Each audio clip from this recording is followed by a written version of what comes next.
Siapa yang tak rindu mendengar suara maestro musik tanah air yang satu ini? Timbrenya yang khas serta kemampuannya menginterpretasikan sebuah lagu jadi kekuatan musisi kelahiran 16 September 1949 ini. Terlahir dengan nama Christian Rahadi, pria yang dikenal pemalu ini kemudian tenar dengan nama Chrisye. Namanya sendiri berubah menjadi Krismansyah Rahadi saat menjadi mu'alaf pada tahun 1982. Chrisye memulai karir musiknya sebagai pemain bass bersama band Gypsy. Dia diajak menggantikan basis yang sakit oleh Gauri Nasution. Besar di lingkungan musisi di kawasan Menteng, Jakarta Pusat, membuat Chrisye dekat dengan Nasution bersaudara dan anak kelima Presiden Soekarno, Guru Soekarno Putra. Nah, pernah suatu saat Gypsy itu mau berangkat ke Amerika, kemudian membutuhkan pemain bass yang baik, kemudian dipilihlah Chrisye.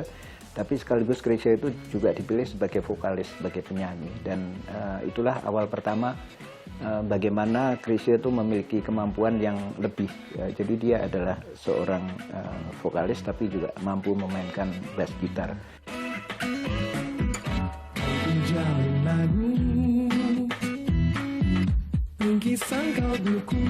Bermusik tak hanya membuatnya bisa menyalurkan kegemarannya, tapi juga bertemu dengan sang pujaan hati Damayanti Nur yang saat itu merupakan sekretaris Guru Soekarno Putra.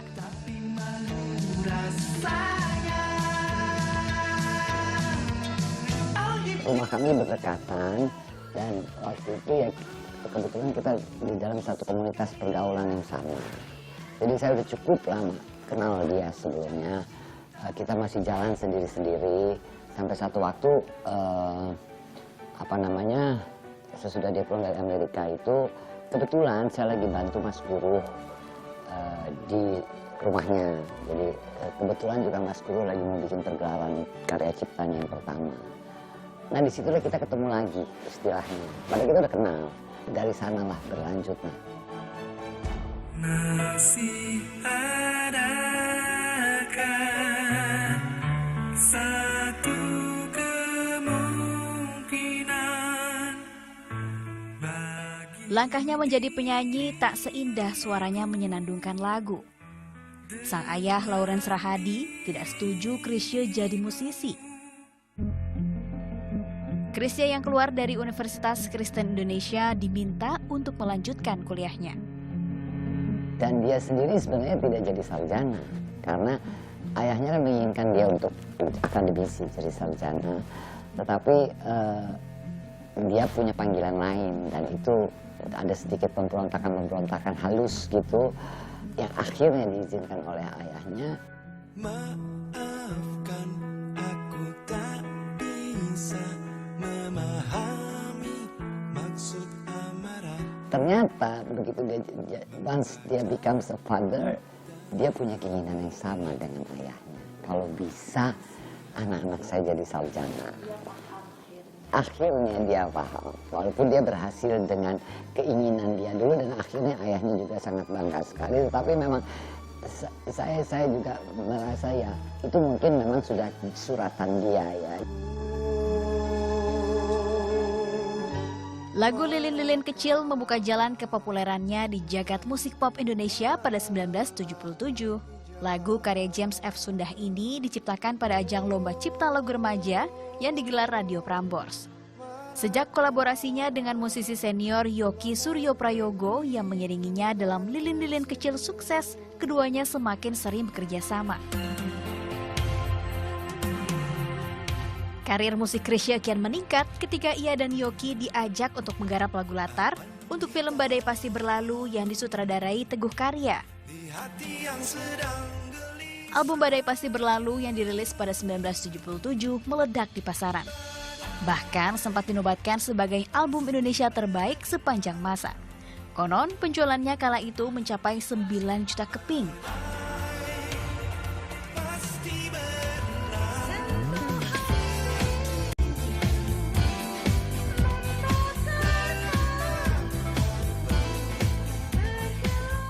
Waktu berlalu, namun Chrisye tetap punya tempat tersendiri di hati penggemar musik Indonesia.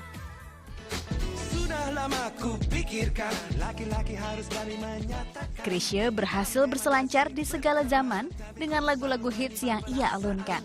Daripada penasaran, lebih baik dilakukan percobaan. Kau bertanya padaku, kapan aku. Ia juga tak segan menggandengkan para musisi dan penata musik muda.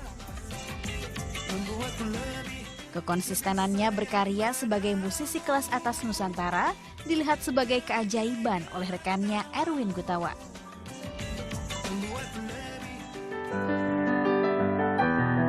Keajaiban tuh dikit, menurut saya dikit banget, dan ini bisa-bisa dalam konteks Chrisye nggak akan terjadi lagi. Satu, pertama kali keajaiban.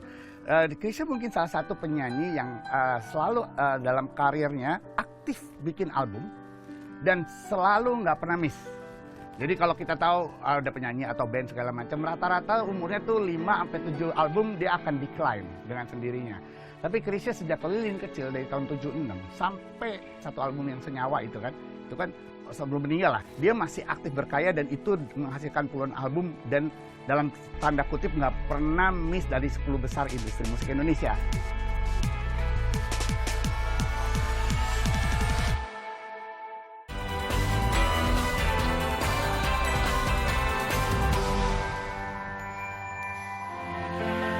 Jangan biarkan damai ini pergi. Jangan biarkan semuanya berlalu. Di usia 56 tahun, perjalanan musik sang maestro tersandung masalah kesehatan. Chrisye harus menghadapi kenyataan pahit, divonis kanker paru-paru stadium akhir.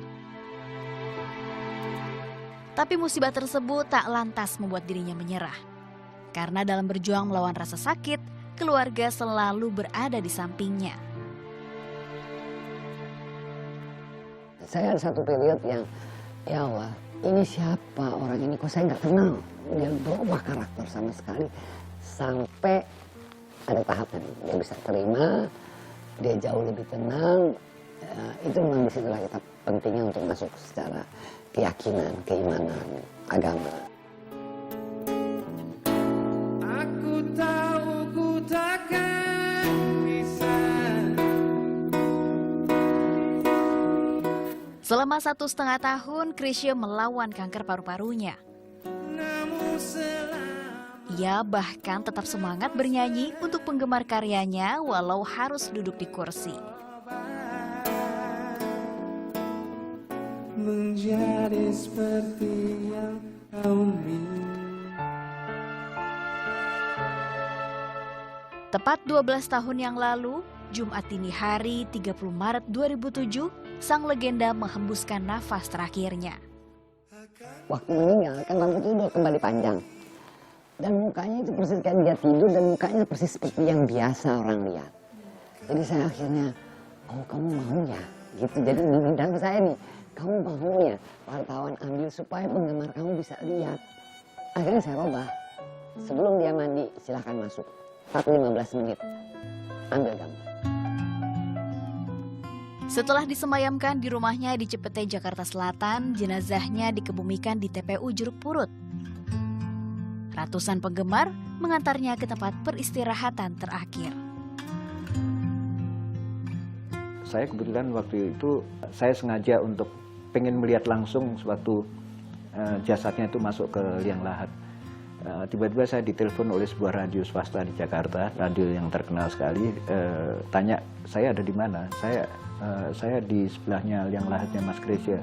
Boleh nggak melaporkan dari situ? Akhirnya saya laporan dari sebelah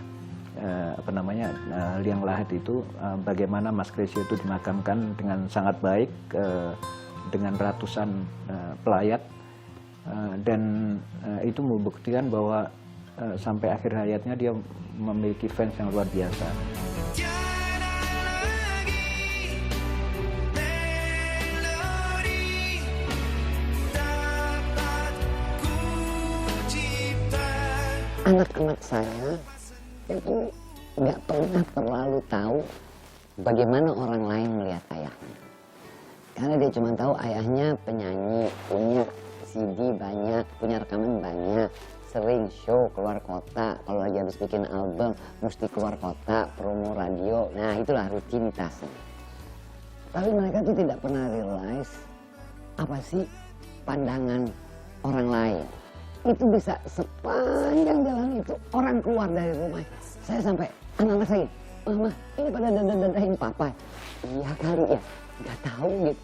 Nah, jadi anak-anak saya baru tahu bagaimana pandangan orang terhadap ayahnya sesudah ayahnya meninggal.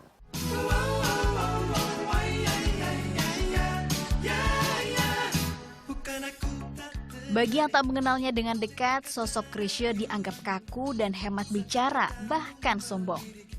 Padahal bagi orang-orang yang dekat dengannya, Chrisye adalah pribadi yang humoris.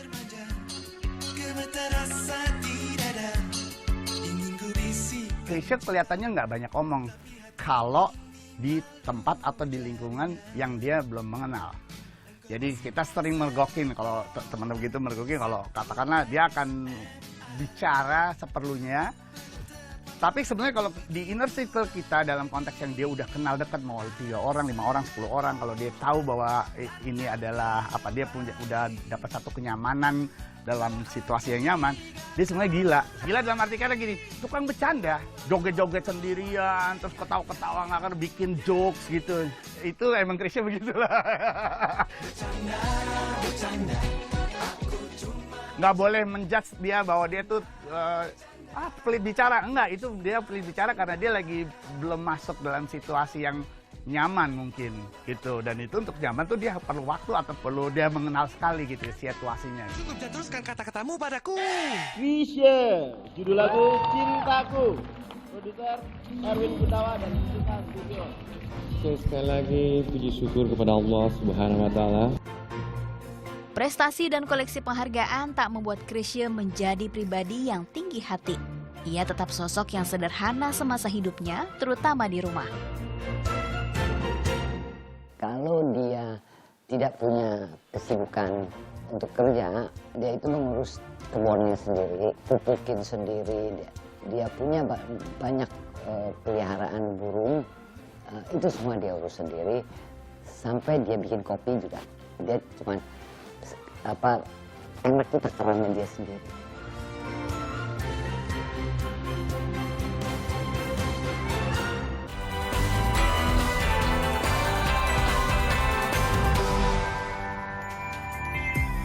Ku terima suratmu, telah ku baca dan aku mengerti betapa merindunya dirimu akan hadirnya diriku.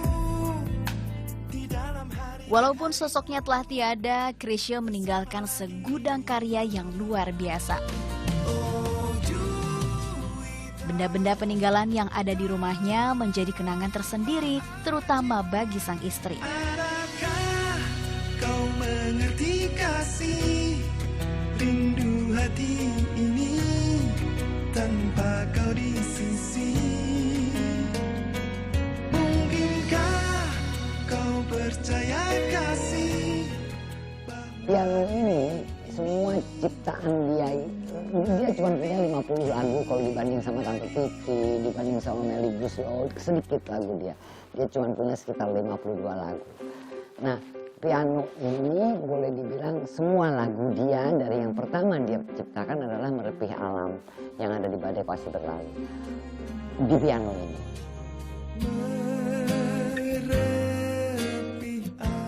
Tapi waktu saya baru menikah, agak kaget-kaget juga saya. Terkadang kita udah mau tidur ya, udah gelap, udah mau tidur, tiba-tiba dia, wah, bangun dari tempat tidur. Kenapa Chris? Nggak ada kata-kata tuh dia, tok tok tok, keluar. Saya ngintip.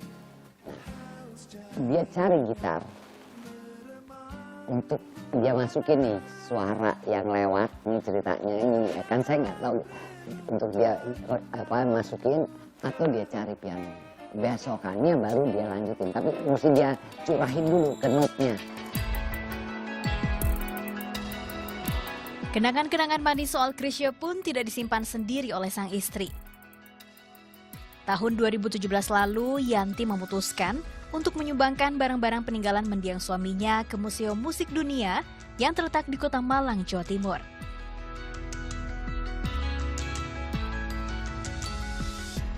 Istri Mas Krisya, Mbak Yanti, putus asa dalam tanda petik untuk peninggalan Mas Krisya itu sampai suatu saat dititipkan pada Museum Musik Dunia di Batu, daerah dekat Malang. Dan saya bisa melihat bagaimana di satu lemari kaca itu ada tropinya Mas Krisya, ada CD-nya, ada kaset, dan ada beberapa barang-barang milik Mas Krisya.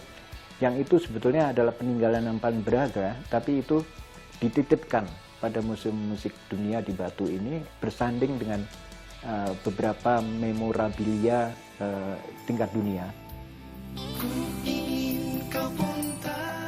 Apresiasi bagi Krisya tak pernah berhenti sejak menghela nafas terakhirnya. Karya-karyanya pun terus diperdengarkan dan sosoknya selalu dirindukan. Ini sekarang dia berjalan ke 12 tahun. Alhamdulillah dari tahun dia meninggal ada aja orang yang bikin sesuatu dengan namanya. Ya, orang masih menghargai dia dan orang masih kasih apresiasi, dan terkadang di radio juga suaranya masih suka kedengeran.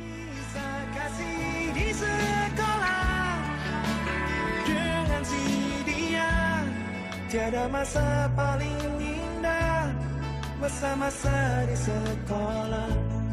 Tiada kisah paling indah. Ya saya nggak tahu lah ya, itu semua pemberian Tuhan kalau buat saya.